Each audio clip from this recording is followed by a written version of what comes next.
And I looked, and behold, a pale horse, and his name that sat upon him was Death, and hell followed with him, and power was given unto them over the fourth part of the earth, to kill with sword, and with hunger, and with the beasts of the earth. Book of Revelation, chapter 6, verse 8. There have been many related sequential coincidences all throughout my life, incidents that by themselves would have led nowhere. Statistically, the odds against the same or a related sequence of events happening to one individual are astronomically high. It is this series of incidents that have convinced me that God has had a hand in my life. I do not believe in fate.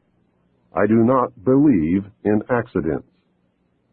I cannot and will not accept the theory that long sequences of unrelated accidents determine world events. It is inconceivable that those with power and wealth would not band together with a common bond, a common interest, and a long-range plan to decide and direct the future of the world. For those with the resources to do otherwise would be totally irresponsible. I know that I would be the first to organize a conspiracy to control the outcome of the future if I were such a person and a conspiracy did not yet exist. I would do it in an attempt to ensure the survival of the principles in which I believe, the survival of my family, my survival, and the survival of the human race, if for no other reason. I believe, therefore, that a grand game of chess is being played on a level that we can barely imagine, and we are the pawns. Pawns are valuable only under certain circumstances, and are frequently sacrificed to gain an advantage. Anyone who has studied military strategy is familiar with the concept of sacrifice. Those who have seriously studied history have probably discovered the real reason we go to war on a regularly scheduled basis. My research has shown at this point that the future laid out for us may be just about impossible to change. I do not agree with the means by which the powerful few have chosen for us to reach the end. I do not agree that the end is where we should end at all. But unless we can wake the people from their sleep, nothing short of civil war will stop the planned outcome. I base that statement not on defeatism, but on the apathy of the majority of the American people. 25 years ago, I would have believed otherwise, but 25 years ago, I was also sound asleep. We have been taught lies. Reality is not at all what we perceive it to be. We cannot survive any longer by hanging on to the falsehoods of the past. Reality must be discerned at all costs if we are to be a part of the future. Truth must prevail in all instances, no matter who it hurts or helps, if we are to continue to live upon this earth. At this point, what we want may no longer matter. It is what we must do to ensure our survival that counts. The old way is in the certain process of destruction, and a new world order is beating down the door. I fear for the little ones, the innocents, who are already paying for our mistakes. There exists a great army of occupationally orphaned children. They are attending government-controlled daycare centers. There are latchkey kids who are running wild in the streets, and the lopsided, emotionally wounded children of single welfare mothers, born only for the sake of more money in the monthly check. Open your eyes and look at them, for they are the future. In them I see the sure and certain destruction of this once proud nation. In their vacant eyes, I see the death of freedom. They carry with them a great emptiness, and someone will surely pay a great price for their suffering.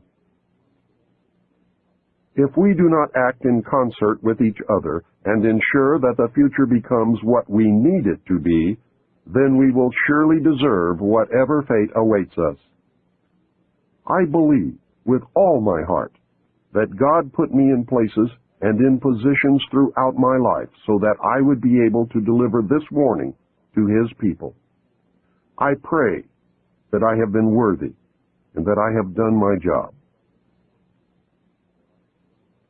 From the time a person leaves its mother's womb, its every effort is directed toward building, maintaining, and withdrawing into artificial wombs various sorts of substitute protective devices or shells. The objective of these artificial wombs is to provide a stable environment for both stable and unstable activity, to provide a shelter for the evolutionary processes of growth and maturity, in effect, survival, to provide security for freedom, and to provide defensive protection for offensive activity. This is equally true of both the general public and the elite. However, there is a definite difference in the way each of these classes go about the solution of problems. The primary reason why the individual citizens of a country create a political structure is a subconscious wish or desire to perpetuate their own dependency relationship of childhood. Simply put, they want a human God to eliminate all risk from their life, pat them on the head, kiss their bruises, put a chicken on every dinner table, clothe their bodies, tuck them into bed at night, and tell them that everything will be all right when they wake up in the morning. This public demand is incredible, so the human God, the politician, meets incredibility with incredibility by promising the world and delivering nothing. So who is the bigger liar, the public or the Godfather? This public behavior is surrender born of fear, laziness, and expediency. It is the basis of the welfare state as a strategic weapon, useful against a disgusting public. Most people want to be able to subdue and or kill other human beings which disturb their daily lives, but they do not want to have to cope with the moral and religious issues which such an overt act on their part might raise. Therefore, they assign the dirty work to others, including their own children, so as to keep the blood off their own hands. They rave about the humane treatment of animals, and then sit down to a delicious hamburger from a whitewashed slaughterhouse down the street and out of sight. But even more hypocritical, they pay taxes to finance a professional association of hitmen, collectively called politicians, and then complain about corruption in government. Again, most people want to be free to do things, but they are afraid to fail. The fear of failure is manifested in irresponsibility, and especially in delegating those personal responsibilities to others where success is uncertain or carries possible or created liabilities which the person is not prepared to accept. They want authority, but they will not accept responsibility or liability, so they hire politicians to face reality for them.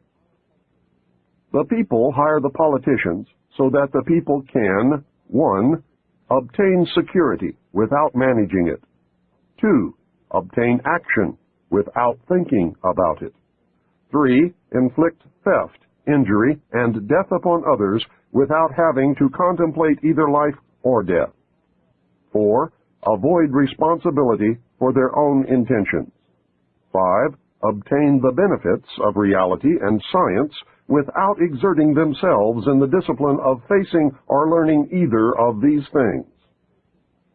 They give the politicians the power to create and manage a war machine to, 1, provide for the survival of the nation womb, 2, prevent encroachment of anything upon the nation womb, 3, destroy the enemy who threatens the nation womb, 4, destroy those citizens of their own country who do not conform for the sake of stability of the nation womb. Politicians hold many quasi-military jobs, the lowest being the police, which are soldiers, the attorneys, and the CPAs next, who are spies and saboteurs. and the judges who shout the orders and run the closed Union military shop for whatever the market will bear. The generals are industrialists. The presidential level of commander-in-chief is shared by the international bankers. The people know that they have created this farce and financed it with their own taxes, but they would rather knuckle under than be the hypocrite. Thus, a nation becomes divided into two very distinct parts, a docile subnation and a political subnation. The political subnation remains attached to the docile subnation, tolerates it, and leaches its substance until it grows strong enough to detach itself and then devour its parent. Human beings are machines, levers which may be grasped and turned, and there is little real difference between automating a society and automating a shoe factory. Factor 1. As in every social system approach, stability is achieved only by understanding and accounting for human nature. A failure to do so can be, and usually is, disastrous. As in other human social schemes, one form or another of intimidation or incentive is essential to the success of the draft. Physical principles of action and reaction must be applied to both internal and external subsystems. To secure the draft, individual brainwashing, programming, and both the family unit and the peer group must be engaged and brought under control. Factor 2. Father. The man of the household must be housebroken to ensure that Junior will grow up with the right social training and attitudes. The advertising media, etc., are engaged to see to it that father-to-be is compliant before or by the time he is married. He is taught that he either conforms to the social notch cut out for him or his sex life will be hobbled and his tender companionship will be zero. He is made to see that women demand security more than logical, principled, or honorable behavior. By the time his son must go to war, father, with jelly for a backbone, will slam a gun into Junior's hand before father will risk the censure of his peers or make a hypocrite of himself by crossing the investment he has in his own personal opinion or self-esteem. Junior will go to war, or father will be embarrassed. So Junior will go to war, the true purpose notwithstanding. Factor 3. Mother. The female element of human society is ruled by emotion first and logic second. In the battle between logic and imagination, imagination always wins. Fantasy prevails. Maternal instinct dominates, so that the child comes first and the future comes second. A woman with a newborn baby is too starry-eyed to see a wealthy man's cannon fodder or a cheap source of slave labor. A woman must, however, be conditioned to accept the transition to reality when it comes, or sooner. As the transition becomes more difficult to manage, the family unit must be carefully disintegrated, and state-controlled public education and state-operated child care centers must become more common and legally enforced so as to begin the detachment of the child from the mother and father at an earlier age. Inoculation of behavioral drugs can speed the transition for the child. Factor 4. Junior. The emotional pressure for self-preservation during the time of war and the self-serving attitude of the common herd that have an option to avoid the battlefield is all of the pressure finally necessary to propel Johnny off to war. Their quiet blackmailings of him are the threats: no sacrifice, no friends, no glory, no girlfriend. Factor 5. Sister. And what about Junior's sister? She is given all the good things of life by her father and taught to expect the same from her future husband regardless of the price. Factor 6. Cattle. Those who will not use their brains are no better off than those who have no brains. And so this mindless school of jellyfish, father, mother, son, and daughter, become useful beasts of burden or trainers of the same. So now you know. You can see every step that the elite have taken in their war to control this once great nation. You can see the steps that will be taken in the future. You can no longer pretend innocence. Your denial of the conspiracy will fall on deaf ears.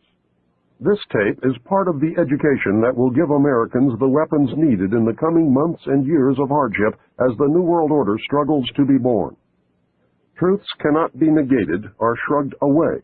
The message is this: you must accept that you have been cattle, and the ultimate consequence of being cattle, which is slavery, or you must prepare to fight, and if necessary die to preserve your God-given right to freedom. History is replete with whispers of secret societies, accounts of elders or priests who guarded the forbidden knowledge of ancient peoples, prominent men meeting in secret who directed the course of civilization are recorded in the writings of all people. The oldest is the Brotherhood of the Snake, also called the Brotherhood of the Dragon, and it still exists under many different names. The Brotherhood of the Snake is devoted to guarding the secrets of the ages and to the recognition of Lucifer as the one and only true God. If you do not believe in God, Lucifer, or Satan, you must understand that there are great masses of people who do. I do not believe in racism, but millions do, and their beliefs and actions based upon those beliefs will affect me. It is clear that religion has always played a significant role in the course of these organizations. Communication with a higher source, often divine, is a familiar claim in all but a few. The secrets of these groups are thought to be so profound that only a chosen, well-educated few are able to understand and use them. These men use their special knowledge for the benefit of all mankind. At least, that is what they claim. But how are we to know, since their knowledge and actions have been secret? Fortunately, some of it has become public knowledge. Secret societies mirror many facets of ordinary life. There is always an exclusivity of membership, with the resultant importance attached to being or becoming a member. This is found in all human endeavors, even those which are not secret, such as football teams or country clubs. This exclusivity of membership is actually one of the secret society's most powerful weapons. There is the use of signs, passwords, and other tools. These have always performed valuable functions in man's organizations everywhere. The stated reason, almost always different from the real reason for the society's existence, is important. It can be anything, but is usually fraternal and is found in all pressure groups wherever people congregate. The most potent tool of any secret society is the ritual and myth surrounding initiation. These special binding ceremonies have very deep meaning for the participants. Initiation performs several functions which make up the heart and soul of any true secret society. Like boot camp, the initiation into the armed forces, important aspects of human thought that are universally compelling are merged to train and maintain the efforts of a group of people to operate in a certain direction. Initiation bonds the members together in mysticism. Neophytes gain knowledge of a secret, giving them special status. The ancient meaning of neophyte is planted anew or reborn. A higher initiation is, in reality, a promotion inspiring loyalty and the desire to move up to the next rung. The goals of the society are reinforced, causing the initiated to act toward those goals in everyday life. That brings about a change in the political and social action of the member. The change is always in the best interest of the goals of the leaders of the secret society. The leaders are called adepts.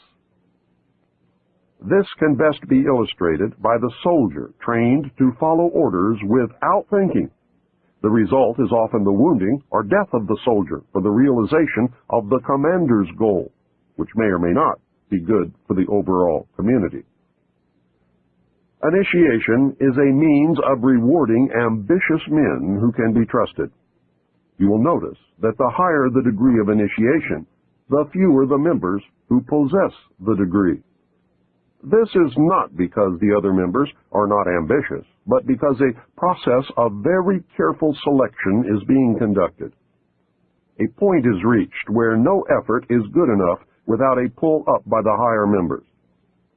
Most members never proceed beyond this point and never learn the real, secret purpose of the group.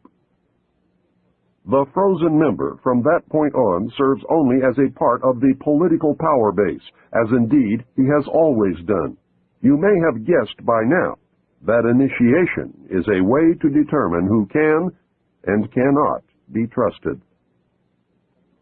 A method of deciding exactly who is to become an adept may be decided during initiation by asking the candidate to spit upon the Christian cross. If the candidate refuses, the members congratulate him and tell him, "You have made the right choice, as a true adept would never do such a terrible thing." The newly initiated might find it disconcerting, however, that he or she never advances any higher.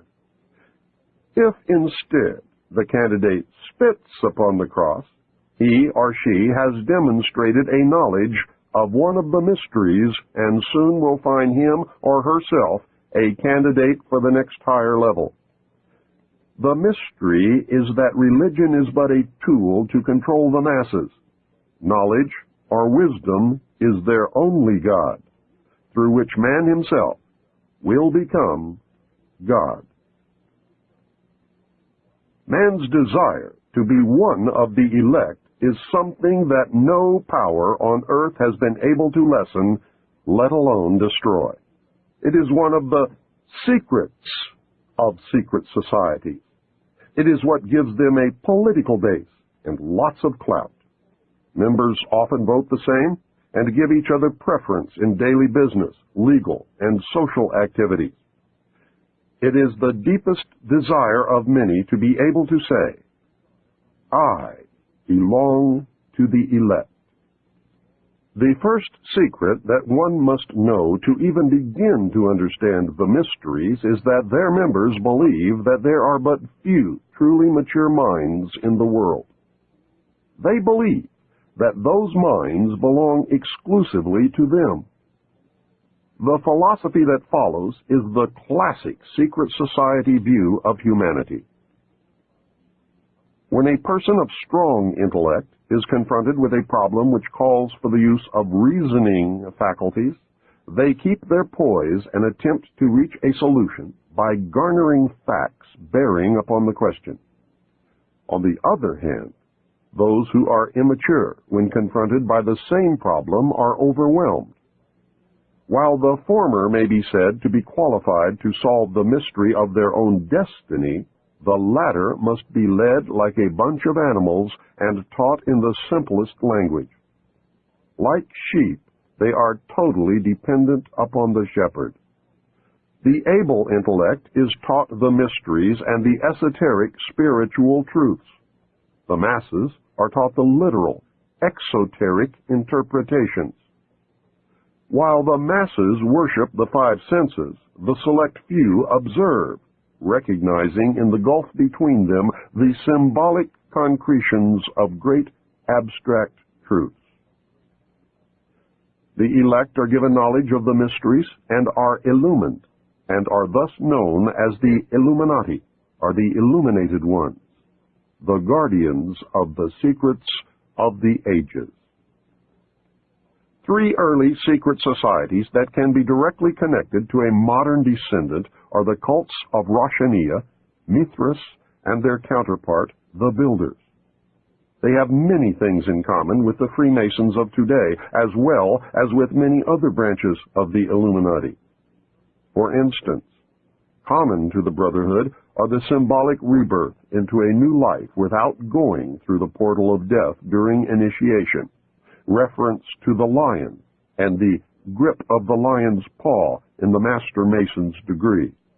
The 3 degrees, which is the same as the ancient Masonic rites before the many other degrees were added, the ladder of 7 rungs, men only, and the all-seeing eye. Of special interest is the powerful society in Afghanistan in ancient times called the Roshaniya, Illuminated Ones. There are actually references to this mystical cult going back through history to the House of Wisdom at Cairo. The major tenets of this cult were the abolition of private property, the elimination of religion, the elimination of nation-states, the belief that illumination emanated from the Supreme Being who desired a class of perfect men and women to carry out the organization and direction of the world. Belief in a plan to reshape the social system of the world by first taking control of individual countries one by one, and the belief that after reaching the 4th degree, one could communicate directly with the unknown supervisors who had imparted knowledge to initiates throughout the ages. Wise men will again recognize the Brotherhood. Can you hear the echo of the Nazi Party, the Communist Party, the extreme right and the extreme left? The important fact to remember is that the leaders of both the right and the left are a small hardcore of men who have been and still are Illuminists or members of the Brotherhood. They may have been or may be members of the Christian or Jewish religions, but that is only to further their own ends. They are, and always have been, Luciferian and internationalist. They give allegiance to no particular nation, although they have used, on occasion, nationalism to further their causes. Their only concern is to gain greater economic and political power. The ultimate objective of the leaders of both groups is identical. They are determined to win for themselves undisputed control of the wealth, natural resources, and manpower of the entire planet. They intend to turn the world into their conception of a Luciferian totalitarian socialist state. In the process, they will eliminate all Christians, Jews, and atheists. You have just learned one, but only one, of the great mysteries. I hope to show that most modern secret societies, and especially those that practice degrees of initiation, and that is the key, are really one society with one purpose. You may call them whatever you wish: the Order of the Quest, the Jason Society, the Roshaniya, the Kabbalah, the Knights Templar, the Knights of Malta, the Knights of Columbus, the Jesuits, the Masons, the ancient and mystical order of Rosicruci, the Illuminati, the Nazi Party, the Communist Party, the executive members of the Council on Foreign Relations, the Group, the Brotherhood of the Dragon, the Rosicrucians, the Royal Institute of International Affairs, the Trilateral Commission, the Bilderberg Group, the Open Friendly Secret Society of the Vatican, the Russell Trust, the Skull and Bones, the Scroll and Key, the Order. They are all the same, and all work toward the same ultimate goal: a new world order. Many of them, however, disagree on exactly who will rule this new world order, and that is what causes them to sometimes pull in opposite directions while nevertheless proceeding toward the same goal. The Trilateral Commission is an elite group of some 300 very prominent business, political, and intellectual decision makers of Western Europe, North America, and Japan. This enterprise is a private agency that works to build up political and economic cooperation among the three regions. Its grand design, which it no longer hides, is a new world order. A key to the danger presented by the Trilateral Commission is its seminal piece, written for them by Harvard professor Samuel P. Huntington in the mid-'70s. In the paper, Professor Huntington recommended that democracy and economic development be discarded as outdated ideas. He wrote the following as co-author of the book Crises in Democracy. We have come to recognize that there are potential desirable limits to economic growth. There are also potentially desirable limits to the indefinite extension of political democracy. A government which lacks authority will have little ability short of cataclysmic crises to impose on its people the sacrifices which may be necessary. Look at the Council on Foreign Relations. Many members, in fact the majority, never serve on the executive committees. They never go through any initiation of any kind. They are, in fact, the power base, and are used to gain a consensus of opinion. The majority are not really members, but are made to feel as if they are. In reality, they are being used, and are unwilling or unable to understand. The Executive Committee is an inner core of intimate associates, members of a secret society called the Order of the Quest, also known as the Jason Society, devoted to a common purpose. The members are an outer circle on whom the inner core acts by personal persuasion, patronage, and social pressure. That is how they bought Henry Kissinger. Rockefeller gave Kissinger a grant of $50,000 in the early 50s, a fortune in those days, and made dear old Henry a member of the CFR. Anyone in the outer circle who does not toe the mark is summarily expelled, and the lesson is not lost on those who remain. Do you remember the human desire to be a member of the elect? That is the principle at work. The Council on Foreign Relations has been the foremost flank of America's foreign policy establishment for more than half a century. The Council on Foreign Relations is a private organization of business executives, scholars, and political leaders that studies global problems and plays a key role in developing United States foreign policy. The CFR is one of the most powerful semi-official groups concerned with America's role in international affairs. It is controlled by an elect group of men recruited from the Skull and Bones and the Scroll and Key societies of Harvard and Yale, which are both chapters of a secret branch of the Illuminati known as Chapter 322 of the Order. The members of the Order make up the Executive Committee of the Council on Foreign Relations after undergoing initiation into the Order of the Quest, also known as the Jason Society. The Council on Foreign Relations is an offshoot sister organization to the British Royal Institute of International Affairs. Their goal is a new world order. Although it existed as a dinner club in New York, it did not take on its present power until 1921, when it merged with the Royal Institute of International Affairs and received its financial base from J.P. Morgan, the Carnegie Endowment, the Rockefeller family, and other Wall Street banking interests. The Council on Foreign Relations controls our government. Through the years, its members have infiltrated the entire executive branch, State Department, Justice Department, Central Intelligence Agency, and the top ranks of the military.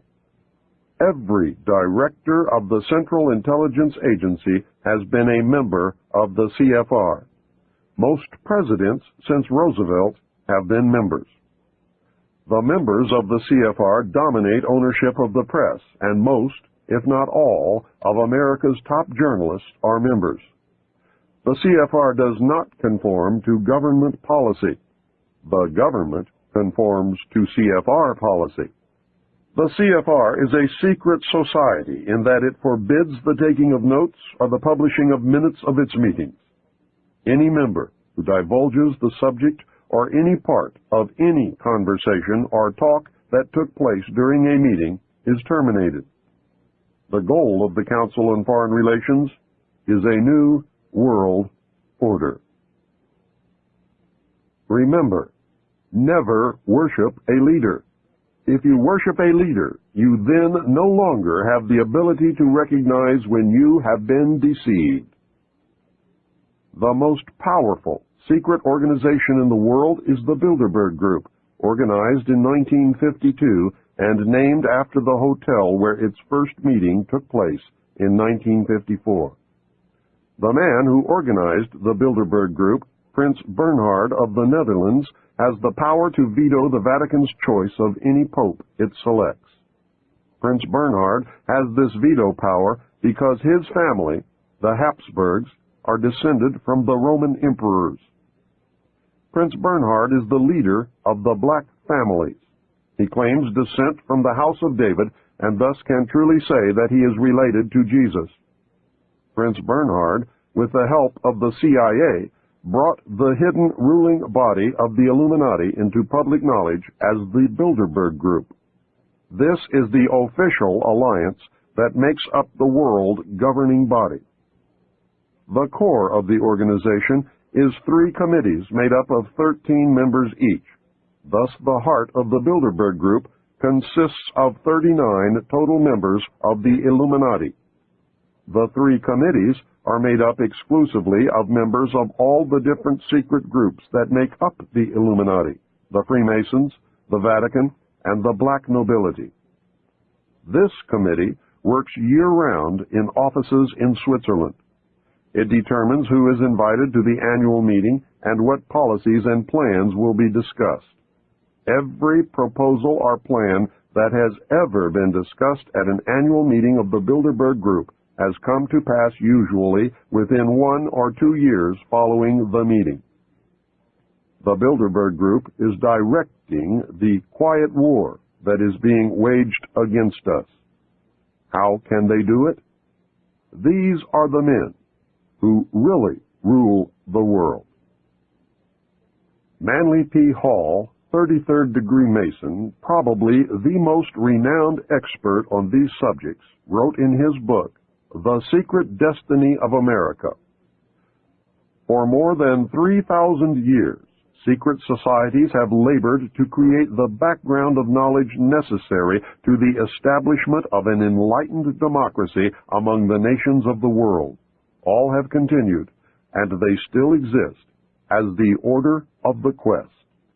Men bound by a secret oath to labor in the cause of world democracy decided that in the American colonies they would plan the roots of a new way of life.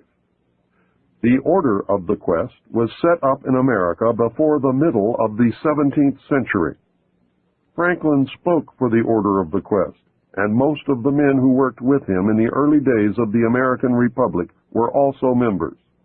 Not only were many of the founders of the United States government Masons, but they received aid from a secret and august body existing in Europe, which helped them to establish this country for a particular purpose known only to the initiated few. The members of the Bilderberg Group are the most powerful financiers, industrialists, statesmen, and intellectuals who get together each year for a private conference on world affairs. The meetings provide an informal, off-the-record opportunity for international leaders to mingle and are notorious for the cloak of secrecy they are held under. The headquarters office is in The Hague in the Netherlands. The goal of the Bilderberg Group is a one-world, totalitarian socialist government and economic system. Take heed, as time is running short. You must understand that secrecy is wrong. The very fact that a meeting is secret tells me that something is going on that I would not approve. Do not ever believe that grown men meet on a regular basis just to put on fancy robes, hold candles, and glad-hand each other. George Bush, when he was initiated into the Skull and Bones, did not lie naked in a coffin with a ribbon tied around his genitalia and yell out the details of all his sexual experiences because it was fun. He had much to gain by accepting initiation into the order, as you can now see. These men meet for important reasons, and their meetings are secret because what goes on during the meetings would not be approved by the community. The very fact that something is secret means there is something to hide. John Robison wrote Proofs of a Conspiracy in 1798, and I believe he said it best in the following passage. Nothing is so dangerous as a mystic association, the object remaining a secret in the hands of the managers, the rest simply put a ring in their own noses, by which they may be led about at pleasure, and still panting after the secret, they are the better pleased the less they see of their way. A mystical object enables the leader to shift his ground as he pleases, and to accommodate himself to every current fashion or prejudice. This again gives him almost unlimited power, for he can make use of these prejudices to lead men by troops. He finds them already associated by their prejudices and waiting for a leader to concentrate their strength and set them in motion. And when once great bodies of men are set in motion, with a creature of their fancy for a guide, even the engineer himself cannot say, "Thus far shalt thou go, and no farther." Is the common man really as stupid as the elite seem to believe? If he is, then maybe the average citizen is better off ignorant, being manipulated this way and that whenever the elite deem it necessary. We will discover the answer very quickly when the common man finds that his e-ticket to Fantasyland has just expired. I hope I have shown you the role of secret societies and groups within the world power structure. I hope you can see how these groups gain and keep power. You should have some understanding of how, operating in secrecy and infiltrating every level of government and vital industry, including the press, the elect manipulate the people and nations of the world toward any direction desired. I hope you caught on to the fact that the secret power structure is toward a totalitarian socialist state or fascism. It is not the Nazis, as they were a product of this power structure. It is not the Jews, although some very wealthy Jews are involved. It is not the communists, as they fit the same category as the Nazis. It is not the bankers, but they do play an important role. I also hope that you are beginning to look inside yourself to see if their reality fits. Are you getting the message? When our forefathers wrote the Constitution of these United States, they provided safeguards against despotism by providing a balance of power. The Constitution was set up to provide clear divisions of legislative, judicial, and executive powers. It was believed that this system would ensure that if one branch got out of hand, the other two would act to keep the one in check. This balance of power was predicated upon the assumption that none of the three branches could or would infringe upon the power of the others. The Constitution is clear on the functions of each of the branches. The legislative will make the laws. The judicial will interpret the law. The executive will decide policy and enforce the law. This, of course, is the simplest of explanations, but this is not a textbook on government. My intent is to acquaint you with simple basics of the balance of power so that you can then understand how it has been subverted. The legislature, made up of Congress in the form of the House and Senate, is required to publish the laws that are made, and this is done in the Congressional Record and the Federal Register. Pending or past legislation can be obtained by citizens through their congressmen or from the government printing office. Citizens cannot be held responsible for the law if it is not made available to them. It is paradoxical that the government body most representative of the American citizen is the one that has been the most easily subverted. Through political action committees, payoffs, pork barrel politics, professional politicians, congressmen who are members of secret societies, and through greed and fear, our representatives and senators quit representing us long ago. Congress has tremendous powers, but fails in most cases to exercise even a token amount. How is it that our legislature has allowed and at times encouraged the executive branch to write law? You probably did not know that the President and others in the executive branch of the government can and do write law. This is done in the form of presidential executive orders, National Security Council memos, National Security Decision directives, and National Security directives.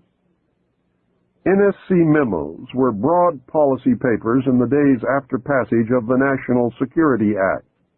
NSC memos became narrower and more specific over the years, and the name has varied.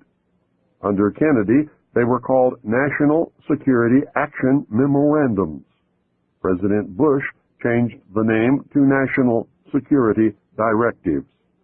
There is a tremendous difference between presidential executive orders, NSC memos, and National Security Decision directives.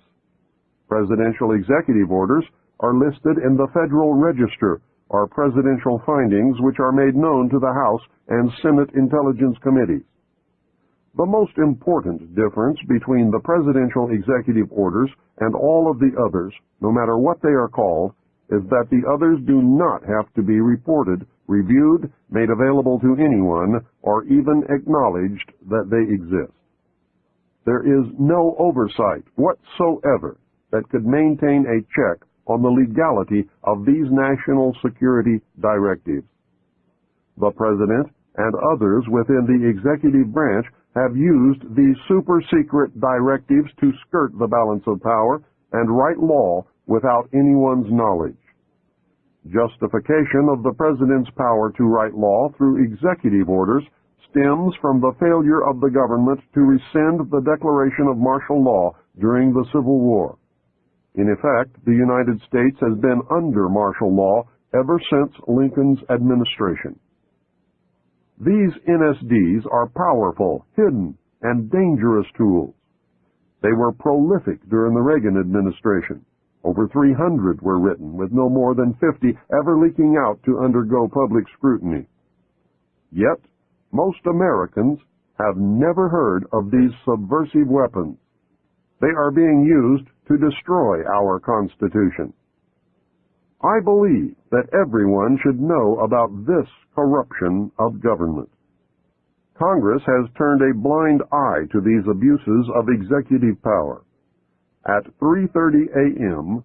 Saturday, August 4, 1990, the Senate made it even easier for the executive branch to subvert the Constitution and may have made George Bush the first American king. At that time, on that day, a minority of United States senators, maybe 10 at the most, passed Senate Intelligence Authorization Act for fiscal year 1991. The bill was fraudulently introduced as a reform to prevent future incidents of the abuses brought to light during the Iran-Contra scandal.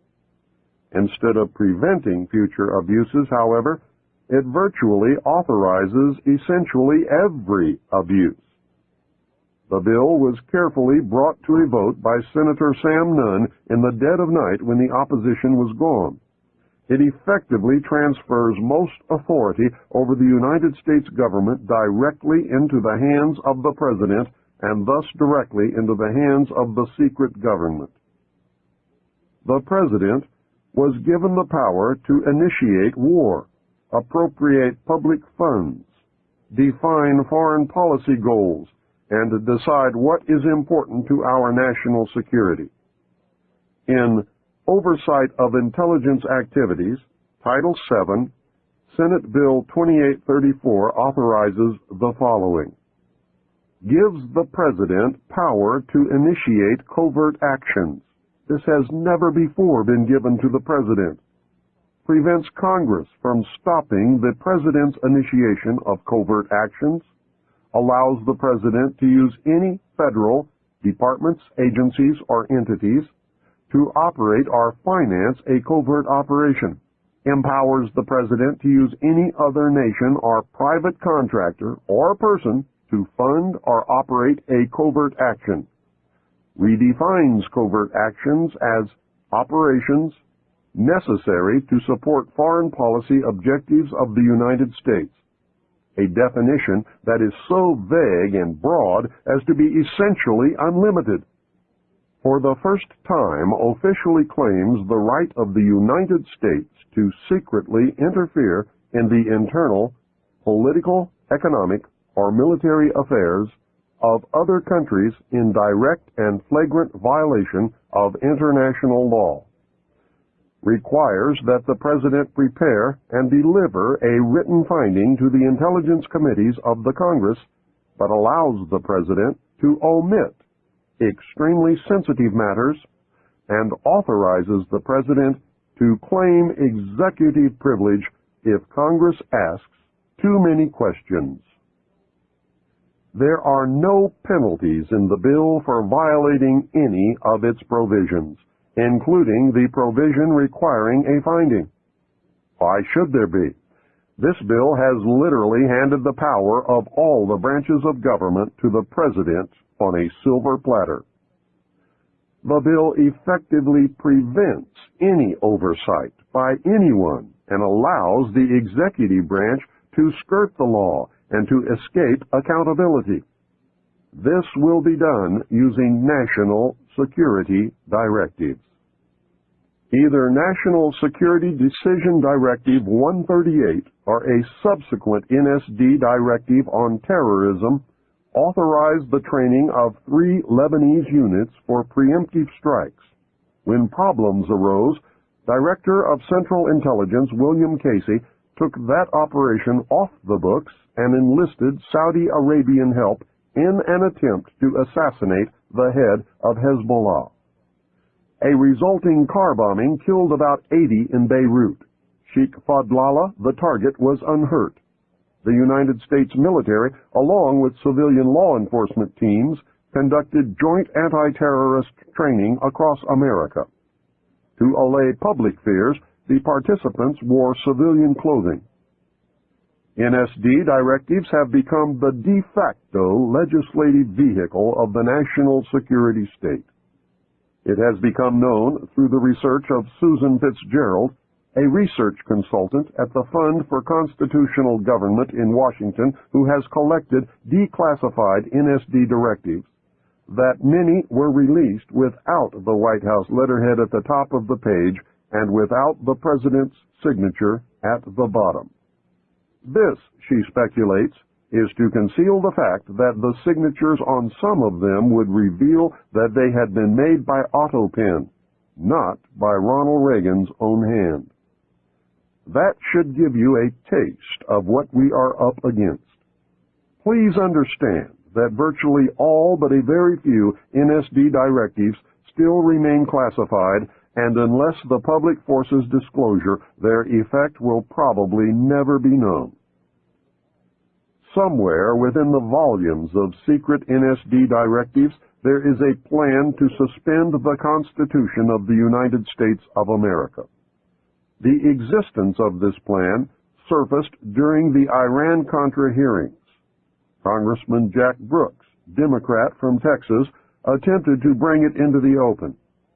When he asked Colonel Oliver North directly if North had ever helped draft a plan to suspend the Constitution, Brooks was silenced by the committee chairman, Senator Daniel K. Inouye, Democrat from Hawaii.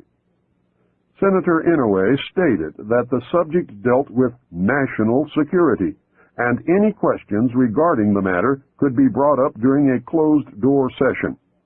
We never learned the outcome. I would like to know who gave anyone in any branch of government with any title the right to suspend the Constitution at any time, for any reason, under any conditions. I believe the plan to suspend the Constitution is directly tied to the underground facility called Mount Weather and to the Federal Emergency Management Agency known as FEMA. Mount Weather is so shrouded in secrecy that 99.9% of Americans have never heard of it. FEMA, however, is another story. Remember Hurricane Hugo? Remember the federal agency FEMA that was sent to handle the emergency and was thrown out by the citizens because of gross incompetence? FEMA was incompetent because emergency management is just a guise for its real purpose, which is to take over local, state, and federal government in case of a national emergency. The only way FEMA could do such a thing is if the Constitution were suspended and martial law were to be declared. Therefore, its very existence is proof positive that a plan to suspend the Constitution does, in fact, exist. Just outside of a sleepy little town called Bluemont, Virginia, about 46 miles west of Washington, D.C., is an area of wilderness covering what has been called the toughest granite rock in the eastern United States.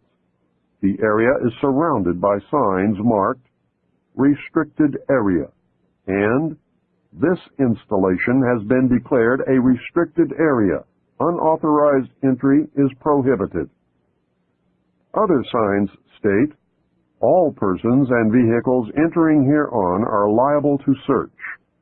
Photographing, making notes, drawings, maps, or graphic representations of this area or its activities is prohibited. Such material found in the possession of unauthorized persons will be confiscated. Internal Security Act of 1950. The installation is beneath a mountain, and its name is the Western Virginia Office of Controlled Conflict Operations. Its nickname is Mount Weather. It was ordered to be built by the Federal Civil Defense Administration, which is now the Federal Preparedness Agency. Mount Weather was designed in the early 50s as part of a civil defense program to house and protect the executive branch of the federal government. The official name was the Continuity of Government Program. Congress has repeatedly tried to discover the real purpose of Mount Weather, but so far has been unable to find out anything about this secret installation. Retired Air Force General Leslie W. Bray, director of the Federal Preparedness Agency, told the Senate Subcommittee on Constitutional Rights in September 1975, I am not at liberty to describe precisely what is the role and the mission and the capability that we have at Mount Weather or at any other precise location. In June 1975, Senator John Tunney, Democrat from California, chairman of the Subcommittee on Constitutional Rights, charged that Mount Weather held dossiers on at least 100,000 Americans. He later alleged that the Mount Weather computers described as the best in the world can obtain millions of pieces of additional information on the personal lives of American citizens simply by tapping the data stored at any of the other 96 federal relocation centers. I know from my stint with the Office of Naval Intelligence that these dossiers consist of information collected about American patriots, men and women who are most likely to resist the destruction of our Constitution and the formation of the totalitarian police state under the New World Order. The Patriot Data Bank is constantly updated so that when the appointed hour arrives, all patriots can be rounded up with little, if any, effort. The plan calls for this to be accomplished in the dead of night on a national holiday. The most likely holiday is Thanksgiving, when everyone, no matter the religion, race, or creed, will be at home. The targets will be ripe for the picking after a heavy meal, maybe some alcoholic beverages, and during a deep sleep. There is a traitor in the Patriot movement who provides the secret government with accurate names and addresses of patriots who will fight to protect and defend the Constitution. My recommendation is that no patriot should ever be at home or in the home of any family member on any holiday ever again until the traitors have been hung and the Constitution restored as the supreme law of the land. Some sources state that Mount Weather is virtually an underground city, complete with dormitories, private apartments, streets, sidewalks, cafeterias, hospitals, water purification systems, power plant, office buildings, a lake fed by fresh water from underground springs, a mass transit system, and many other astounding things. Several disturbing facts emerge when one researches Mount Weather. One is the conclusion that a complete parallel government exists at the site. 9 federal departments exist there: agriculture, commerce, health, education, and welfare, housing and urban development, interior, labor, state, transportation, and the Treasury. Apparently, at least 5 federal agencies are also in residence: Federal Communications Commission, Selective Service, Federal Power Commission, the Civil Service Commission, and the Veterans Administration. 2 privately owned corporations have offices at Mount Weather: the Federal Reserve and the United States Post Office. There is also an office of the Presidency. What makes all this upsetting is that there is a president and a complete set of cabinet officers in residence at Mount Weather. Who are they, and who appointed them?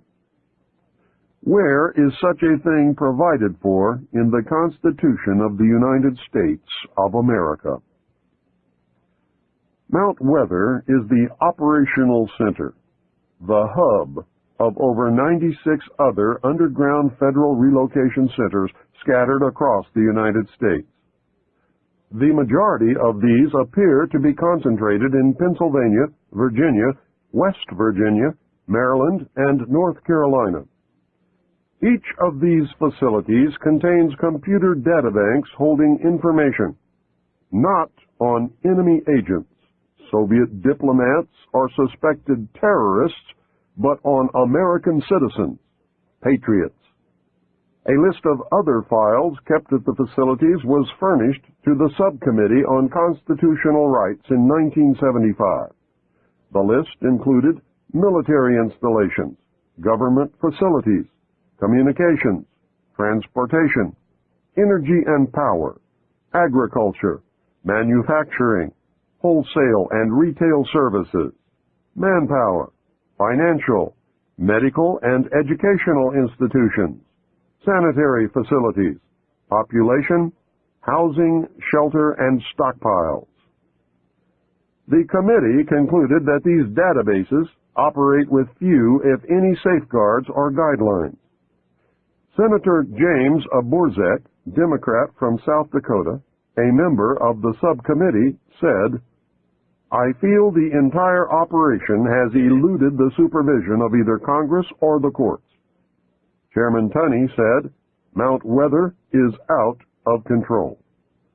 Nothing was done by Congress to rectify the situation, however, and Mount Weather remains out of control. Former high-level officials from Mount Weather agree that the base at Mount Weather is much more than any standby government facility or storage center for the preservation of records. They describe it as an actual government in waiting. We do not merely store essential information. The facility attempts to duplicate the vital functions of the executive branch of the administration. As stated previously, according to my research, this includes a president and all cabinet members actually in residence. Protocol even demands that subordinates address them as Mr. President or Mr. Secretary. Most of these mysterious appointees have held their positions through several administrations. We just act on the orders of the President in national emergencies, said one former Mount Weather official. The Federal Preparedness Administration, known as FPA, in its 1974 annual report stated that studies conducted at Mount Weather involve the control and management of domestic political unrest where there are material shortages such as food riots, or in strike situations where the FPA determines that there are industrial disruptions and other domestic resource crises. The report states that the bureaucracy at Mount Weather invokes what it calls civil crises management. Officials who were at Mount Weather and who have furnished us with data say that during the 1960s, the complex was actually prepared to assume certain governmental powers at the time of the 1961 Cuban Missile Crisis and the assassination of President Kennedy in 1963. The source said that the installation used the tools of its Civil Crises Management program on a standby basis during the 1967 and 1968 urban riots and during a number of national anti-war demonstrations against the administration by the American people. Daniel J. Cronin, who was the assistant director for the FPA, outlined a massive surveillance and manipulation program that is directed against the American population on a continuing basis. The FPA has organized an impressive armament of resources and equipment. Mr. Cronin described in an interview his agency's attitude toward its wide-ranging surveillance program. "We try to monitor situations," he said, "and get to them before they become emergencies. No expenses spared in the monitoring program." He cited reconnaissance satellites, local and state police intelligence reports, and law enforcement agencies of the federal government as examples of the resources available to the FPA for information gathering. The only document that I was able to find that attempts to outline some of the statutory authority of Mount Weather is Executive Order 11490. It was drafted by General George A. Lincoln, former director for the Office of Emergency Preparedness, which preceded the FPA, and was signed into law by President Nixon in October of 1969. Executive Order 11490 superseded Executive Order 11051, signed on October 2, 1962, by President Kennedy. Kennedy's order used the language, "Whereas national preparedness must be achieved, as may be required to deal with increases in international tension with limited war or with general war, including attack upon the United States." Nixon's order began, "Whereas our national security is dependent upon our ability to assure continuity of government at every level in any national emergency-type situation that might conceivably confront the nation." Nixon has deleted any reference to war, imminent attack, and general war from the order and replaced them with the phrase, "during any emergency that might conceivably occur." Nixon's order, which is the one in effect today, allows the government, in the form of FEMA, to suspend the Constitution for literally any reason they decide to call a national emergency. I cannot find a plan or executive order anywhere which outlines any procedure or allowance for the restoration of the Constitution after a national emergency has ended. This leads to the obvious conclusion that no restoration of the Constitution is contemplated or desired by those in power. In 1975, Senator Tunney expressed concern when he said, "We know from what we've heard in the press that 15,000 names were being maintained by the Federal Bureau of Investigation for detention in an emergency. We also know that the Internal Revenue Service had its files on individual taxpayers. We know that the CIA had their Operation Chaos, and that the National Security Agency has the records of conversations that have been intercepted electronically.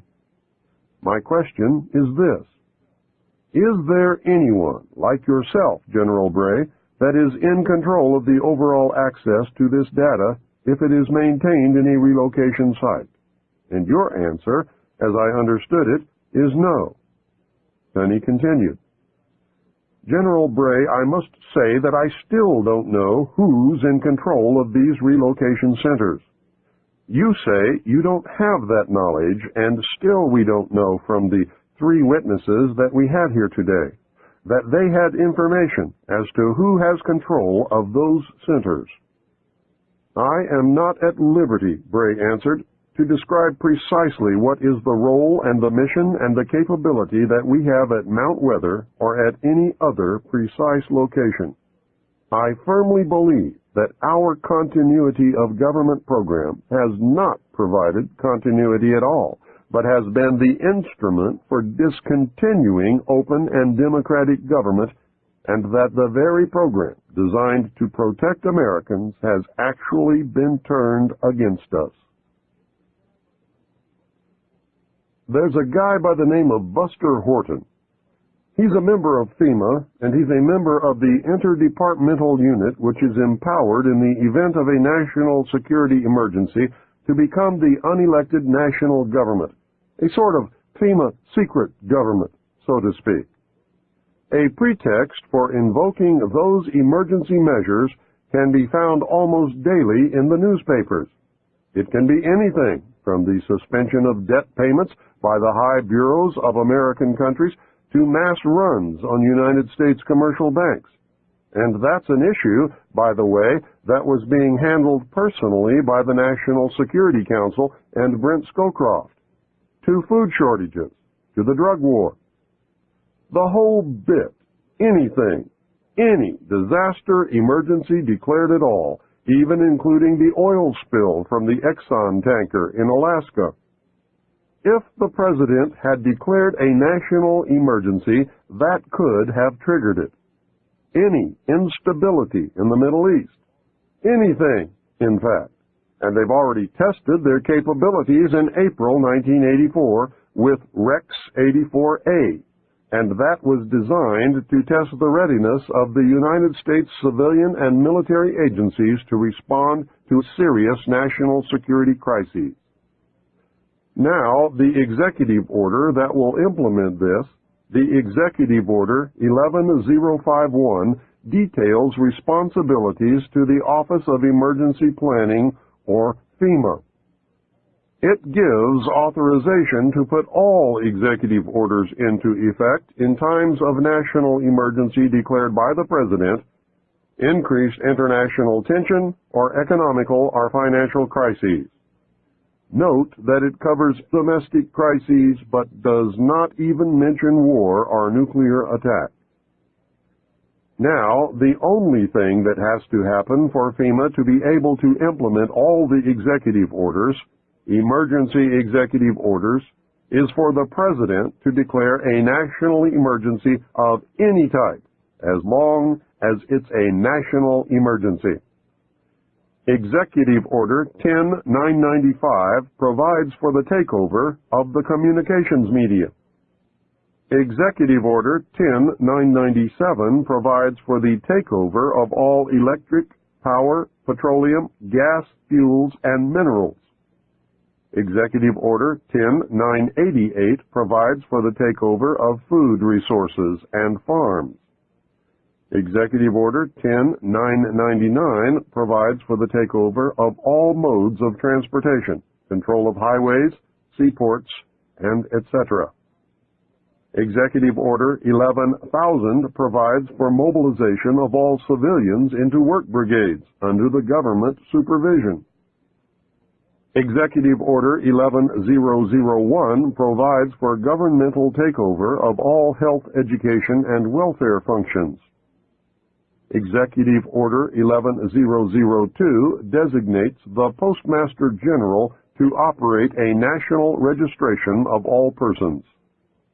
Executive Order 11003 provides for the government to take over airports and aircraft. Executive Order 11004 provides for the Housing and Finance Authority to relocate communities, designate areas to be abandoned, and establish new locations for populations.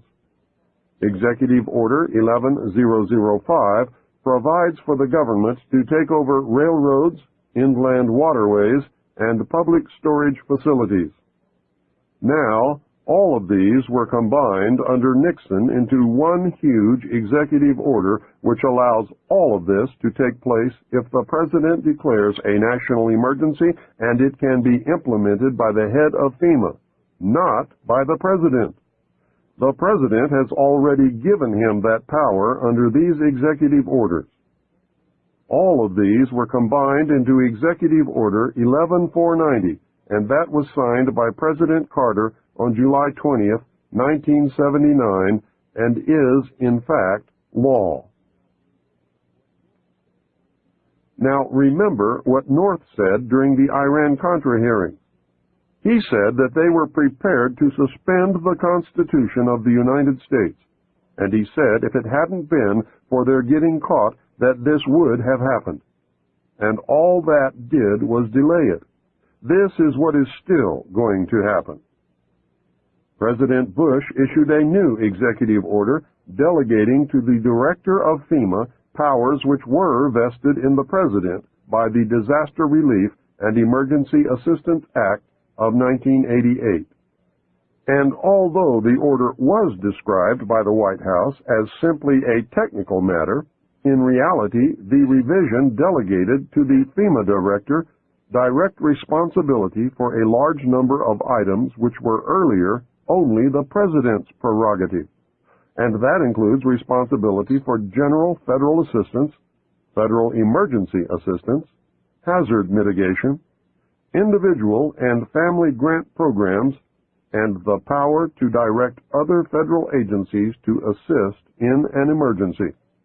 And that's the key. All other federal agencies will come under FEMA. Of course, the President retains the power to actually declare an emergency, but as soon as he does that, the implementation of the measures utilized will be transferred directly to the Director of FEMA. Professor Samuel P. Huntington drafted for Jimmy Carter Presidential Memorandum 32, which led to the creation of FEMA in 1979. He wrote the seminal piece for the Trilateral Commission in the mid-1970s, recommending that democracy and economic development be discarded as outdated ideas. He wrote as co-author of the book Crises in Democracy. We have come to recognize that there are potential desirable limits to economic growth. There are also potentially desirable limits to the indefinite extension of political democracy. A government which lacks authority will have little ability short of cataclysmic crises to impose on its people the sacrifices which may be necessary. All of Huntington's ideas were rewritten into National Security Decision Directive 47, and that was enacted by President Reagan on July 22, 1982. It identified important areas to be upgraded, such as the nation's industrial base to maintain the national defense, but it nonetheless, and this is very important, laid the groundwork for the secret government's options to institute a police state, and its title is Emergency Mobilization Preparedness. It ordered preparedness measures that involved the waiving or modification of socio-economic regulations that delay emergency responses and that should receive priority attention. It also specified that preparedness measures that are or may be impeded by legal constraints be identified in the priority task that lays the groundwork for the suspension of the Constitution. This has nothing to do with the right wing, left wing, or any other damn thing. It has to do with the Illuminati taking over this country and joining in the New World Order. I give lectures all over the United States.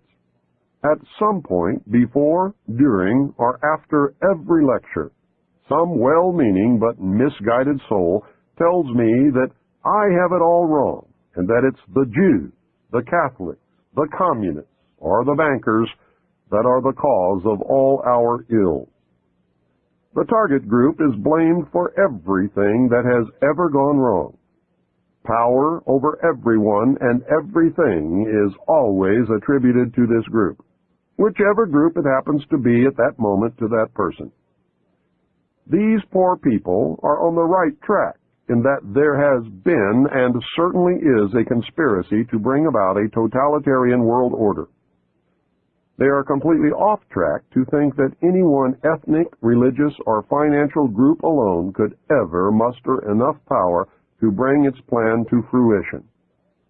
One group, you see, would always be opposed by all of the other special interest groups that exist and have always existed throughout history.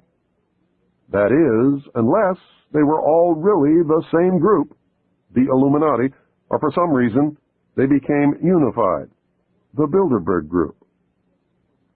The one-group scenario, except for the Illuminati, has been used effectively to divert your attention away from the truth. It has caused you to fight each other in a manipulation that always leads the real conspiracy closer to its ultimate goal, a new world order. Following World War II, something happened that was to have tremendous significance for the future of all mankind. The intellectuals took note of this happening and brought it to the attention of the world power elite. The elite were severely shaken by the predicted repercussions of this event. They were told that by or shortly after the year 2000, the total collapse of civilization as we know it and the possible extinction of the human race could occur. It could occur, that is, if we did not destroy the earth with nuclear weapons before then.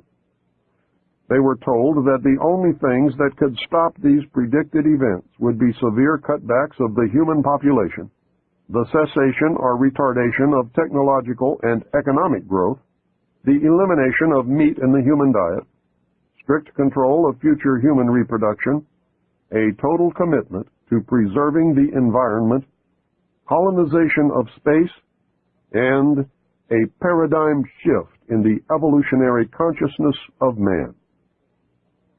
Those in power immediately formed an alliance and set about bringing the recommended changes to fruition through propaganda, mind control, and other manipulations of the masses. The Illuminati's prayers had been answered. What was this event that caused so much consternation and changed forever the future of the world? Millions of soldiers returned from war. The soldiers found lonely, eager women waiting for them. The greatest coupling in the history of the human race occurred. The result was everyone born between 1941 and 1955 and the children that they would eventually produce. It was me, and you, and everyone who lives today. It was the great worldwide baby boom. It was the culmination of all men's efforts to survive through history. It was modern medicine, better diets, heat in winter, pure running water, and proper disposal of sewage. It was the point in history when the birth rate so exceeded the death rate that the world's population doubled between 1957 and 1990. It was the most wonderful time in the history of the world, but it was also the worst. It signaled the end of man's most precious achievement. An alliance of all of the powers on earth, open and hidden, decided that individual freedoms could no longer be tolerated in the interest of the preservation of the human race. They believed the common man could not be trusted. What had been the unfulfilled dream of many individual groups became reality by the concentration of power in the alliance known as the Bilderberg Group. What had been impossible before was now promised. The new world order that so many had envisioned was now a certainty.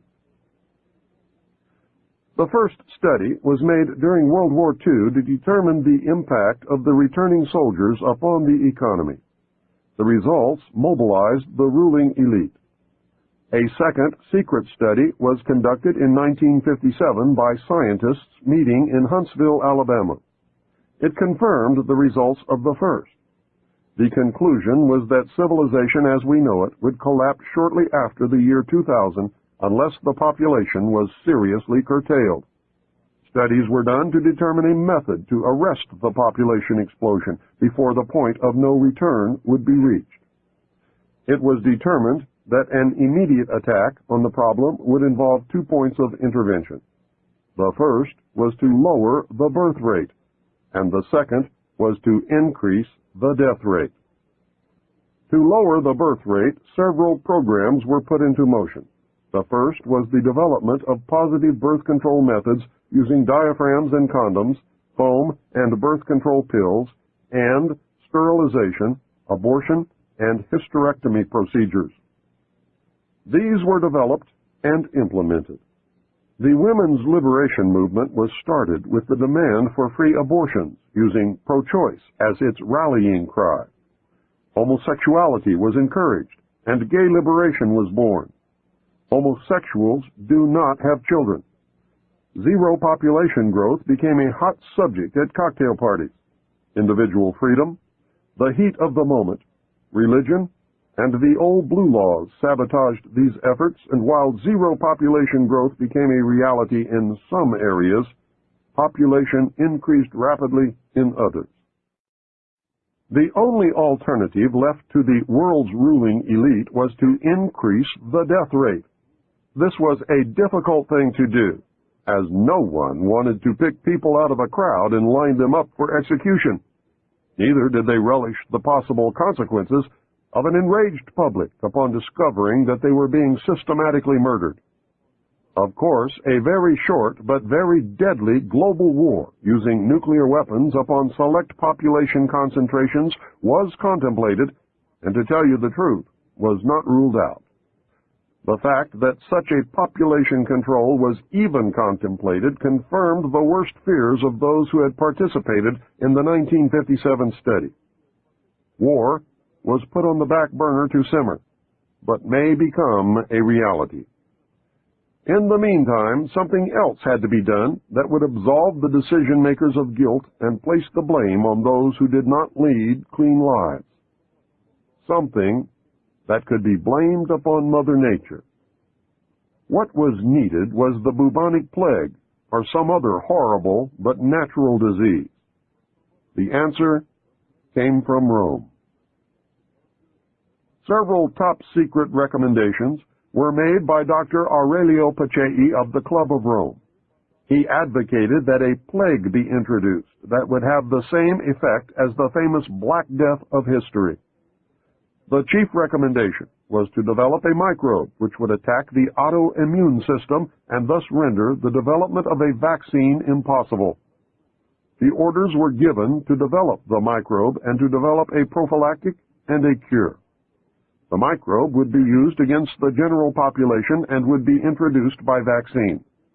The prophylactic was to be used by the ruling elite. The cure will be administered to the survivors when it is decided that enough people have died. The cure will be announced as newly developed when in fact it has existed from the beginning. This plan is a part of Global 2000. Funding was obtained from the United States Congress under House Bill 15090 passed in 1969, where $10 million was given to the Department of Defense's 1970 budget. Testimony before the Senate committee revealed that they intended to produce a synthetic biological agent, an agent that does not naturally exist and for which no natural immunity could have been acquired. Within the next 5 to 10 years, it would probably be possible to make a new infective microorganism which could differ in certain important aspects from any known disease-causing organisms. Most important of these is that it might be refractory to the immunological and therapeutic processes upon which we depend to maintain our relative freedom from infectious disease. Sir Julian Huxley said, "Overpopulation is, in my opinion, the most serious threat to the whole future of our species." The project, called MK Naomi, was carried out at Fort Detrick, Maryland. Since large populations were to be decimated, the ruling elite decided to target the undesirable elements of society. Specifically targeted were the black, Hispanic, and homosexual populations. The poor homosexuals were encouraged on the one hand and scheduled for extinction on the other. The African continent was infected via smallpox vaccine in 1977. The vaccine was administered by the World Health Organization. According to Dr. Robert Strecker, without a cure, the entire black population of Africa will be dead within 15 years. Some countries are well beyond epidemic status. The United States population was infected in 1978 with the hepatitis B vaccine.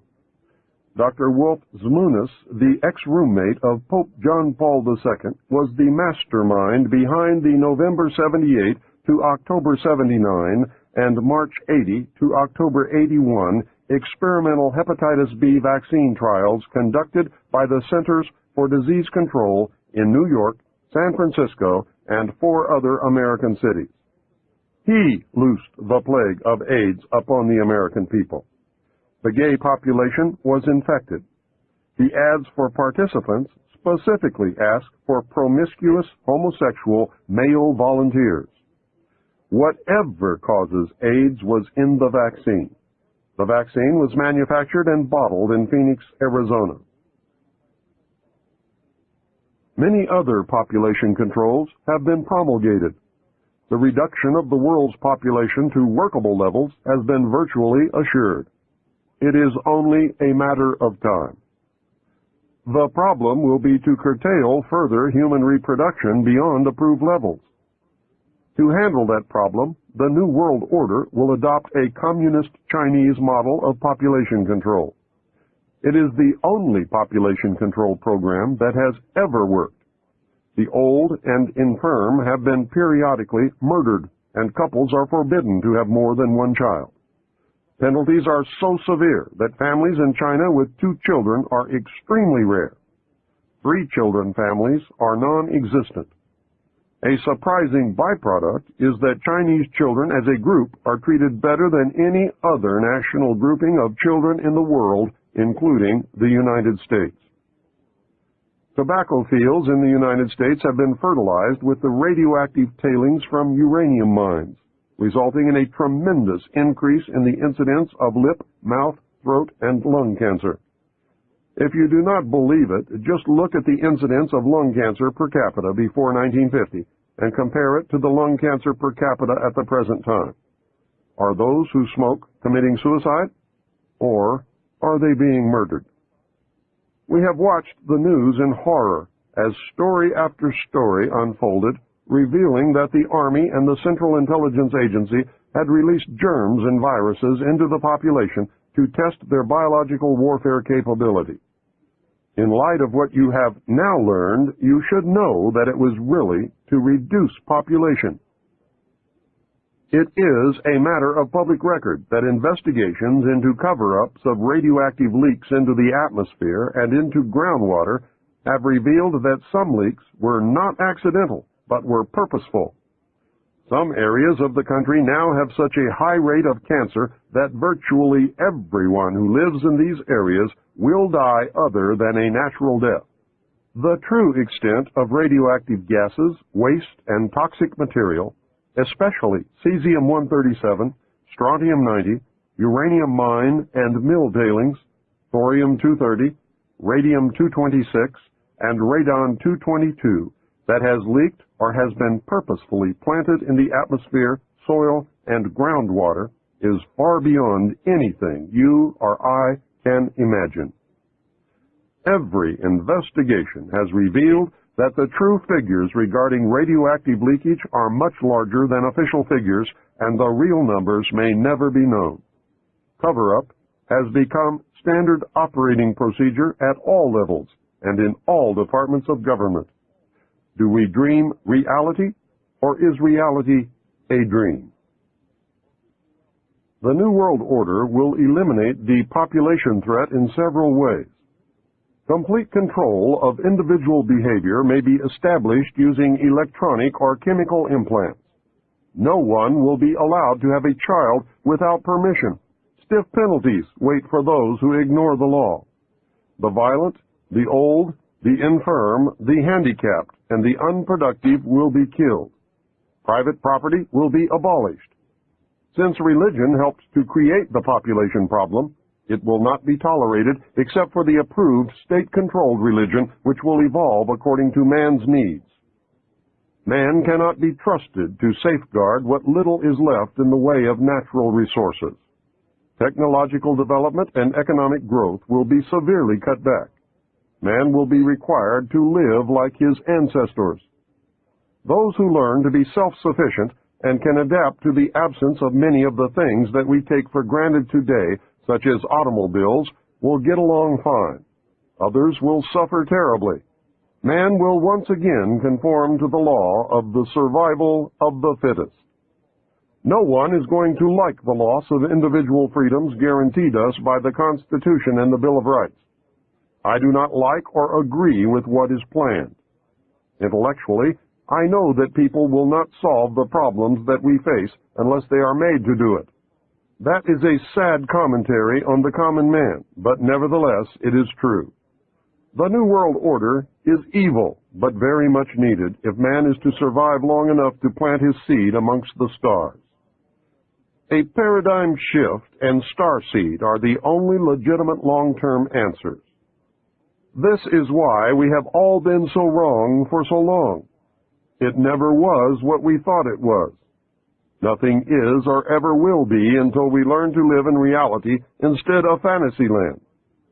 A paradigm shift in the evolutionary consciousness of man must take place.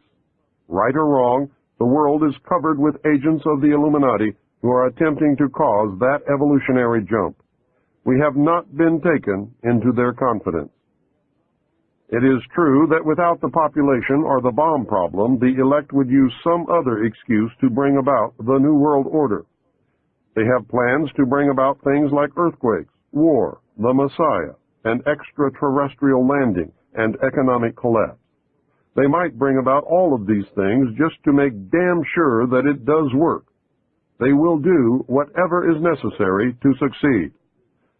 The Illuminati has all the bases covered, and you are going to have to be on your toes to make it through the coming years. We must learn to accept individual responsibility for the world's problems or be willing to live by the terms of those who do. We must learn to love one another, share, deplore violence, and work with nature, not against it. We must do all of this while colonizing the universe. Can you imagine what will happen if Los Angeles is hit with a 9.0 quake? New York City is destroyed by a terrorist-planted atomic bomb. World War III breaks out in the Middle East. The banks and the stock markets collapse. Food disappears from the markets. Some people disappear. The Messiah presents himself to the world, and all in a very short period of time. Can you imagine? The world power structure can and will, if necessary, make some or all of those things happen to bring about the New World Order. Patriots must not be at home on any national holiday during the day or night ever again until the danger is past. Disregard this warning, and you will find yourself in a concentration camp. In the camp, you will be treated for a mental illness called nationalism, common to patriots. This illness is not in the interest of the New World Order. Those who cannot be cured will be exterminated. When asked what was in store for the world in the coming years, Henry Kissinger said this: "Everything is going to be different. Many will suffer. A new world order will emerge. It will be a much better world for those who survive. In the long run, life will be better. The world we have wanted will be reality." A symposium was held in 1957, which was attended by some of the great scientific minds then living. They reached the conclusion that by or shortly after the year 2000, the planet would self-destruct due to increased population and man's exploitation of the environment without any help from God or the aliens. By secret executive order of President Eisenhower, the Jason scholars were ordered to study this scenario and make recommendations from their findings. The Jason Society confirmed the findings of the scientists and made 3 recommendations called Alternatives 1, 2, and 3. Alternative 1 was to use nuclear devices to blast holes in the stratosphere from which the heat and pollution could escape into space.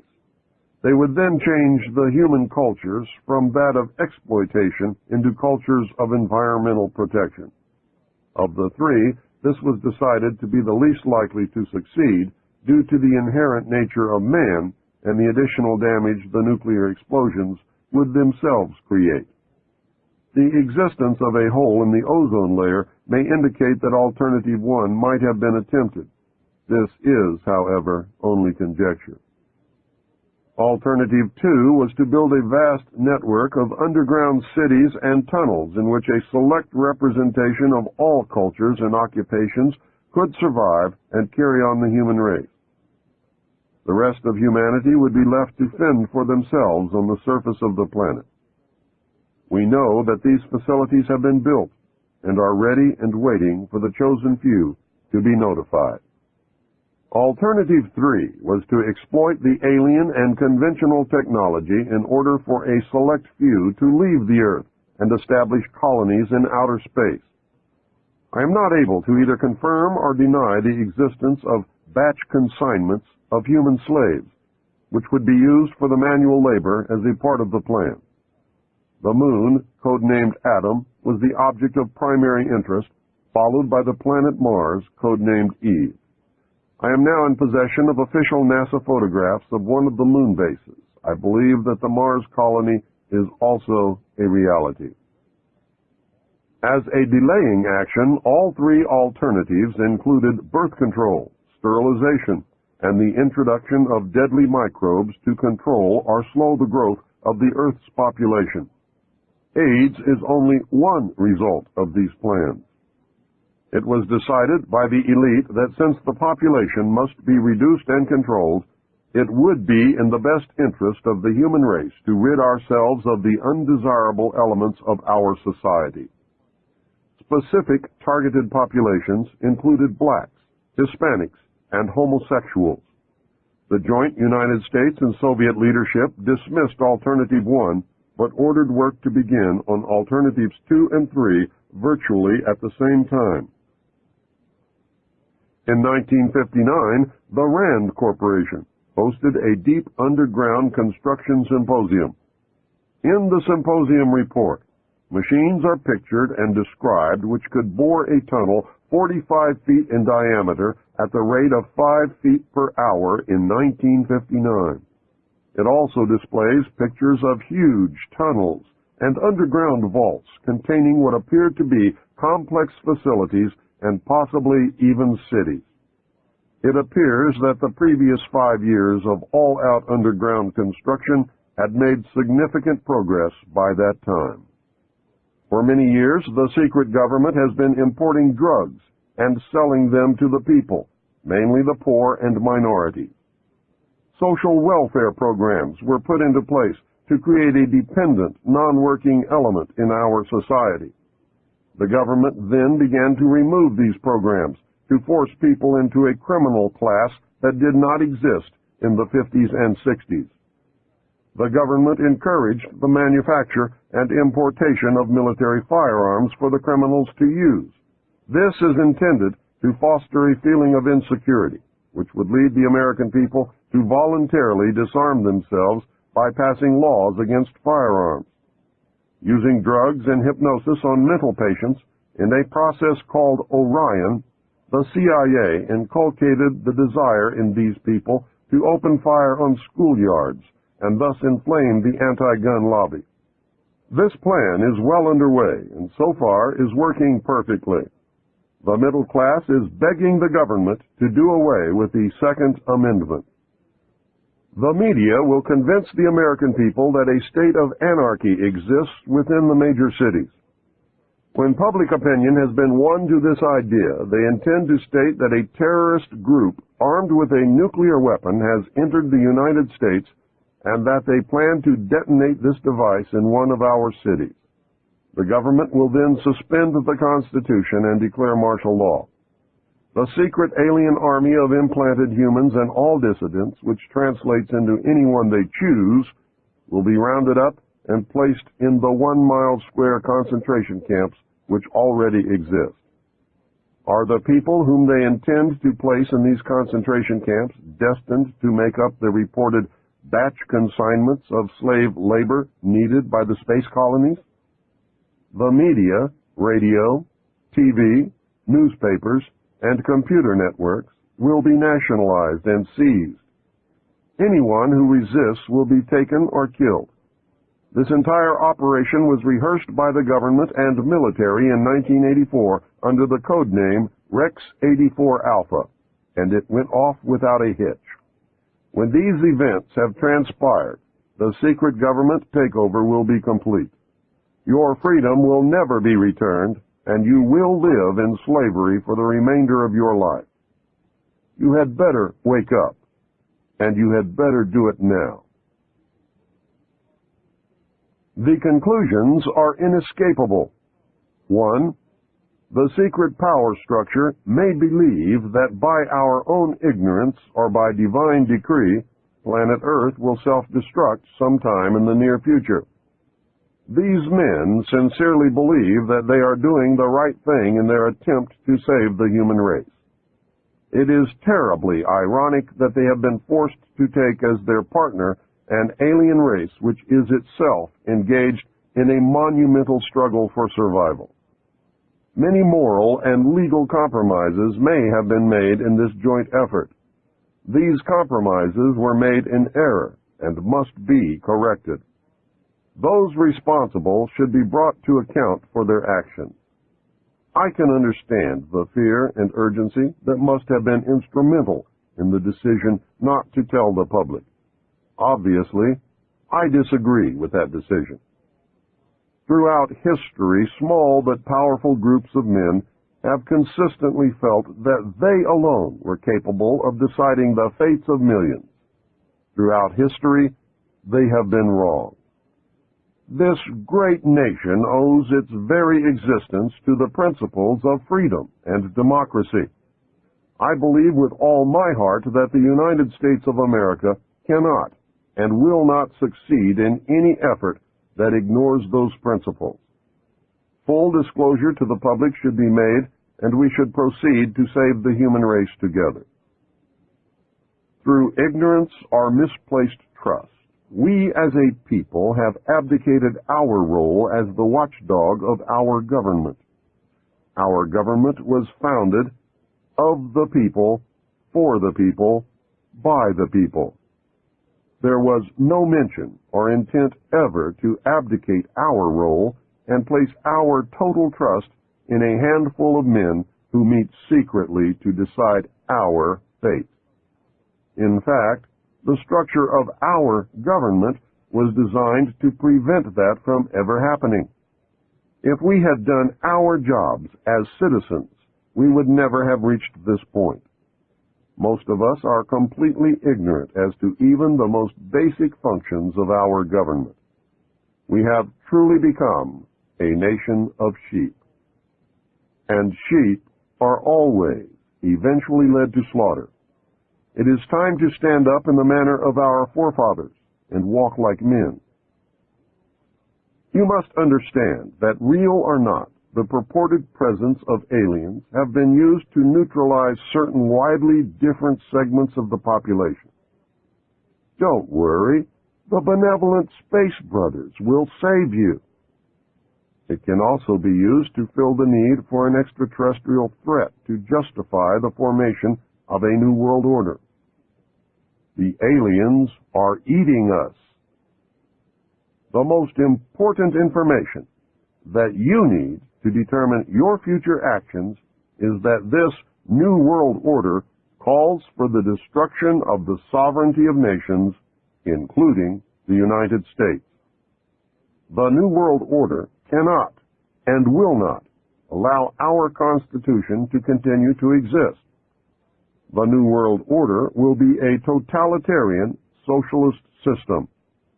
We will be slaves shackled to a cashless system of economic control. Now, here is an interview with author William Cooper. So, Mr. Cooper, are there larger numbers of people all the time who are receptive to your message and who are thinking a little bit more deeply and critically about these fundamental issues of government and politics that perhaps they did not give as much thought to in the past? Oh, yes. In fact, I never dreamed that I would make such an impact. When I first began what I'm doing now, which was many years ago, I was lucky if I could travel 1,000 miles and collect 3 people in somebody's living room, none of whom, by the way, would help me pay for expenses or anything else, to sit down and listen to what I had to say. And I did this many times, travel all the way across the country just to talk to 2 or 3 or 4 people in somebody's home and put all the expenses myself. And now I can go to someplace like the Salt Dome in Salt Lake City and fill the place up with people who want to come and hear what I have to say. I think the radio broadcast has had a lot to do with it. My book has certainly been the #1 underground book in the country for the last 8 or 9 years, and continues to be today. And I know that I'm really hitting the mark, and I'm really making people pay attention when the President of the United States, William Jefferson Clinton, names me in a White House memo, which Rush Limbaugh read on the air, as being the most dangerous radio host in America.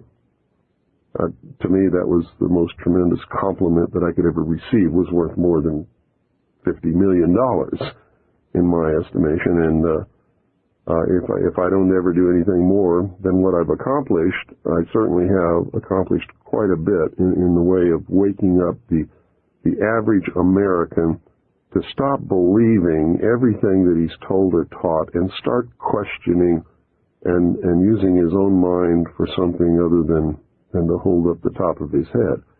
And I think that's happening. I think people are beginning to question and think and arrive at their own conclusions today a lot more than they ever have in history. Trusting people is what got us in this situation.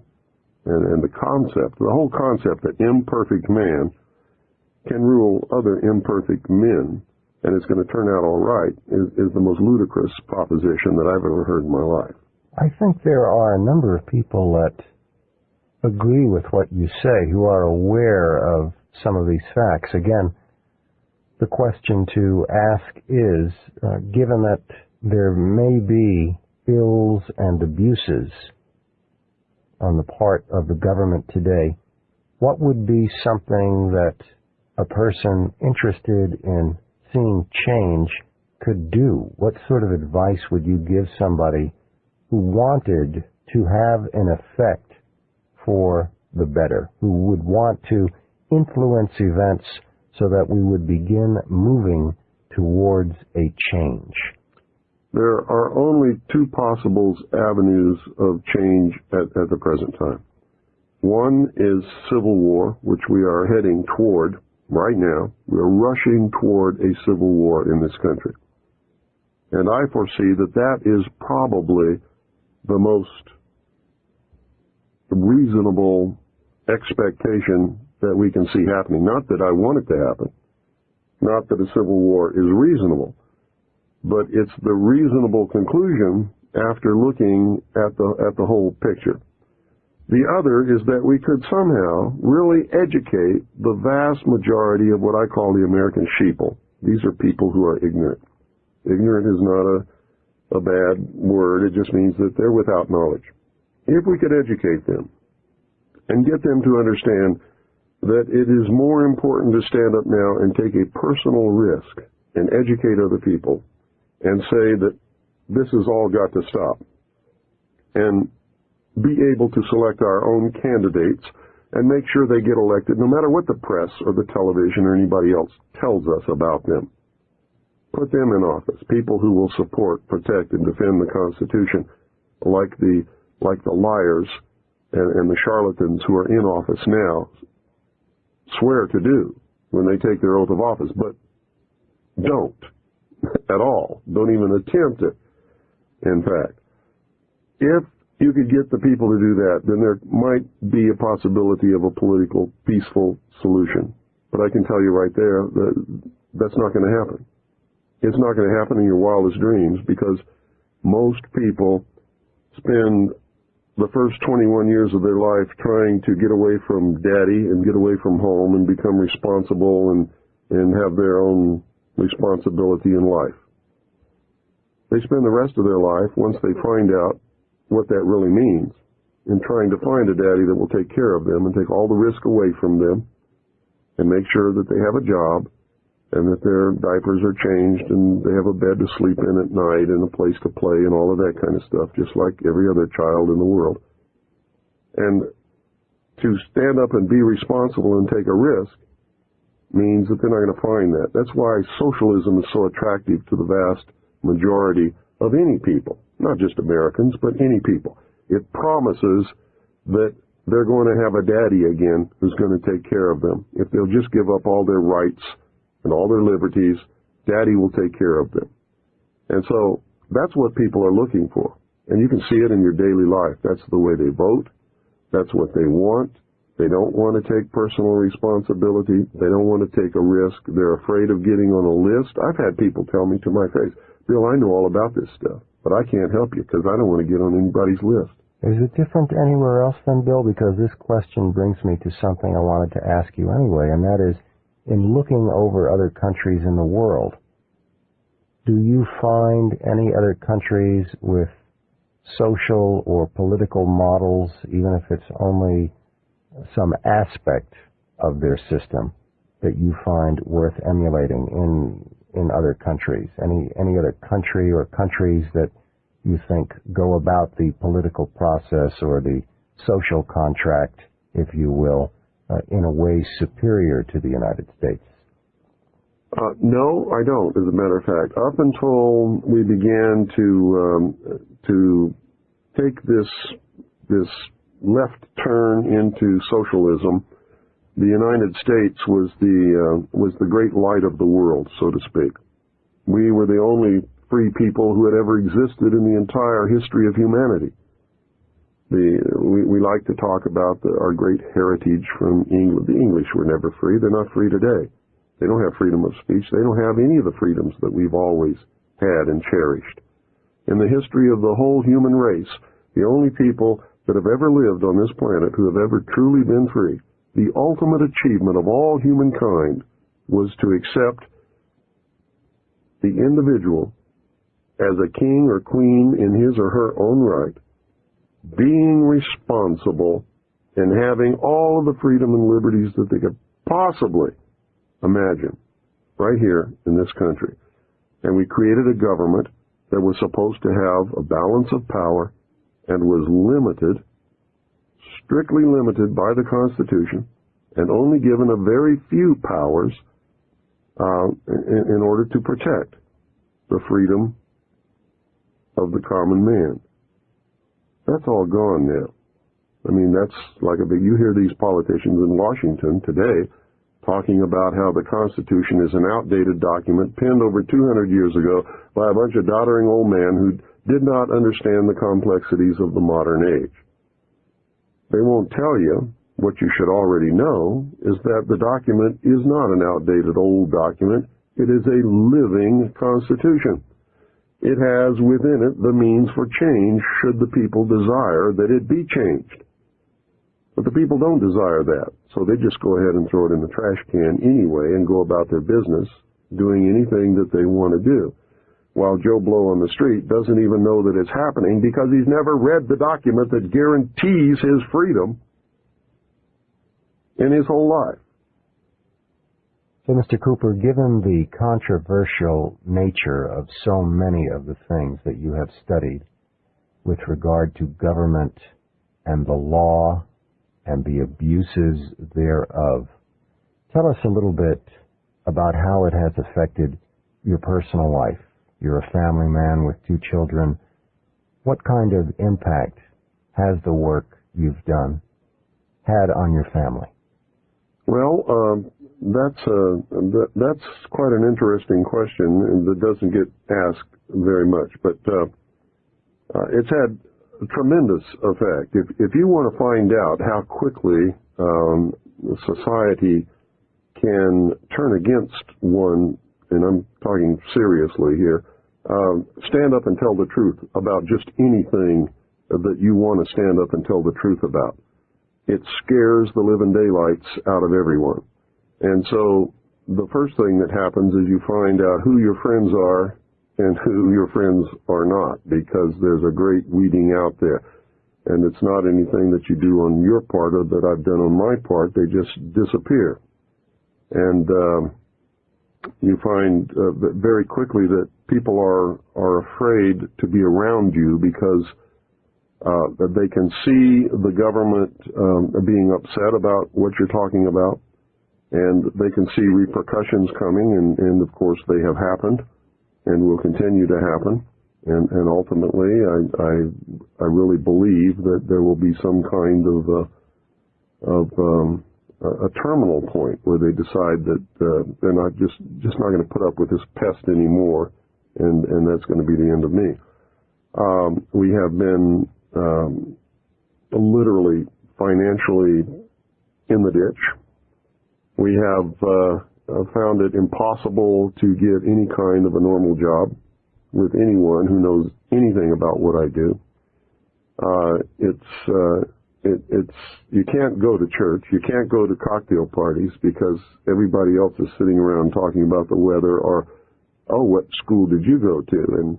And when you have done the research and arrived at some of the answers that I know to be true now, those people become like kindergarten children. They're not in the real world, and I can't engage in that kind of a conversation. So you really find yourself in another world that has nothing to do with all of the rest of the people who are running around engaged in their activities that they think are so important then. And to them, they really are.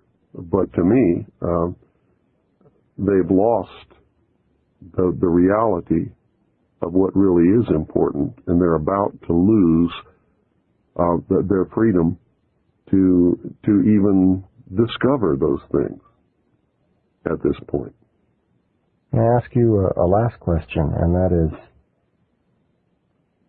how would you like to be seen or remembered in future years when people look back and you think about the thrust of your work? What is it that you would like to be best remembered for? I think I would like to be remembered like Paul Revere was remembered. At a time when it was needed and nobody else would do it, I got on my horse and rode through the night and said, the British are coming. And this time it's not the British, although there's an element of the British here because England is a socialist country. I'm sure you know that. That's all. I'm not looking for any fame or any fortune. You certainly don't get rich doing what I'm doing. And infamous is probably the real word that describes what happens to you as far as public recognition in a world where political correctness is the theme of the day. You just don't do what I'm doing. So if anybody wants to remember me, I would certainly be pleased if they just remembered I did what was the responsible and the right thing to do at a time when nobody else had the guts to do it. Well, Cooper, thank you for your time. You're welcome.